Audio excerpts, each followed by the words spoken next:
This is a Squiz podcast. We're your shortcut to being informed. Squiz Kids! It's your daily news fix. Fun, free, fresh.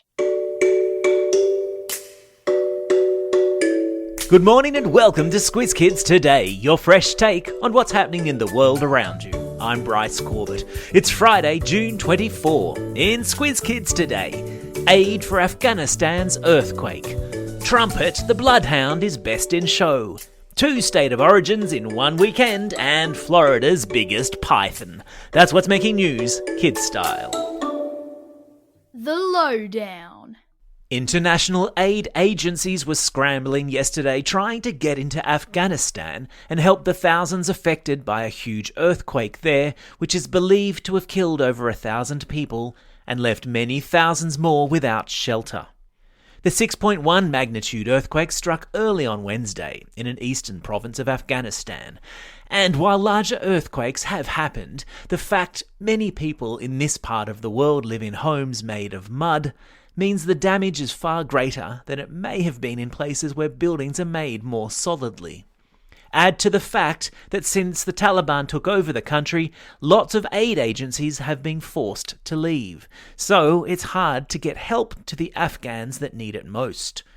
Earthquakes happen when tectonic plates, which crisscross over one another to form the Earth's crust, grind up against each other, causing the ground to tremble. Where the plates push up against one another are called fault lines, and the pressure builds there until one plate shifts, causing the ground to shake. The bigger the pressure release, the higher the magnitude, the more destructive the earthquake is. And at 6.1 magnitude, it was a pretty big earthquake that hit Afghanistan this week. I've stuck a link in today's episode notes to an interesting table explaining earthquake magnitude, measurements, and how often earthquakes occur. Did you know that earth tremors of 2.5 magnitude or less happen in their millions every year? But they're so small, we don't notice them. Fascinating.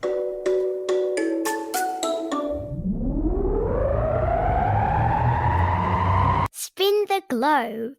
Each day we give the world globe a spin and find a news story from wherever it stops. And today we've landed in the state of New York in the United States, where the Westminster Dog Show has just taken place, and a bloodhound called Trumpet has been named top dog.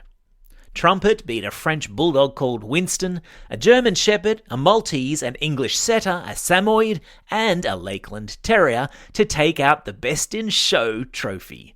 Trumpet is the first bloodhound to win the prestigious event, beating out more than 3,500 dogs that entered, representing over 200 different breeds.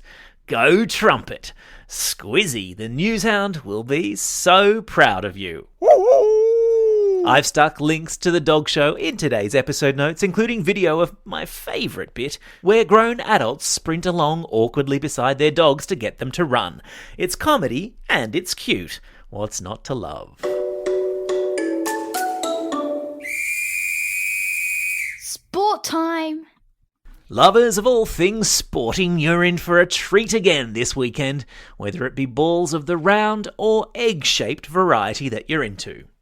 The Super Netball Finals series continues this weekend with the Vixens taking on the Giants in the preliminary final. The winner of that match goes on to face off against the West Coast Fever in the grand final on July 3. Meanwhile, for lovers of rugby league, the weekend will get off to a cracking start with tonight's women's State of Origin game in Canberra. Can the Queensland Maroons repeat the winning form that saw them win last year? And all eyes on the east coast of Australia will be turned to the west on Sunday evening as the second of the State of Origin games is played in Perth.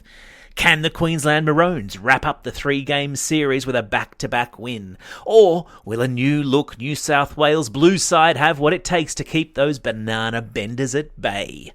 And then there's the other pressing question. Will anyone in Perth have a clue what's going on?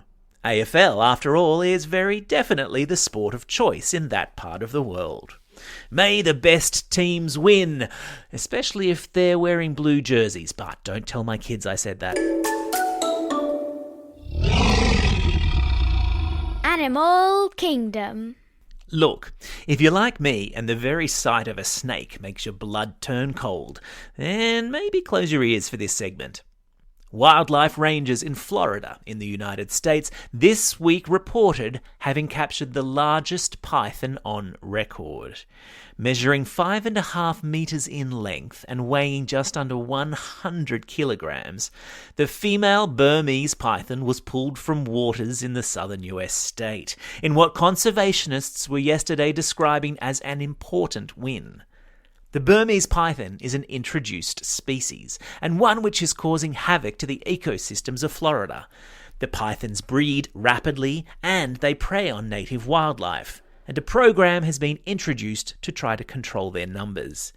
Get this, when they cut open this python, they discovered its last meal had been an adult deer. Ugh. Time for the quiz. This is the part of the podcast where you get to test how well you've been listening. Question number 1. Name one of the 2 teams competing in this weekend's Super Netball preliminary final. Yeah, that's right. It's the Vixens versus the Giants. Question number 2. What breed of dog won this year's Westminster Dog Show in the United States? Yeah, that's right, the breed was Bloodhound. Question number 3. What was that dog's name? Yeah, you got it. It was Trumpet.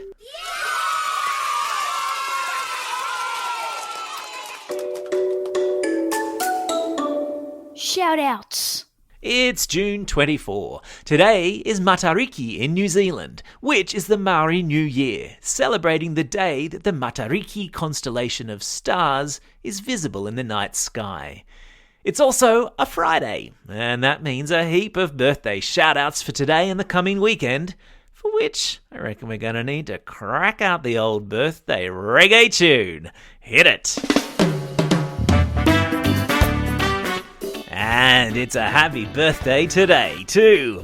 Megan and Jet from Cannon Hill, Stefan from Abbotsford, Ellie from Hunters Hill, Sienna from Bridgeman Downs, Ben from Ivanhoe, Zoe from Sydney, Hendrix from Hobart, Kiki from Tabulam, Aiden, who's listening all the way over there in Korea, and a special birthday shout out today to my friend Will from the Narbathong Special School in Woolloongabba. And today's belated birthday shout-out goes to Abby from Ballarat.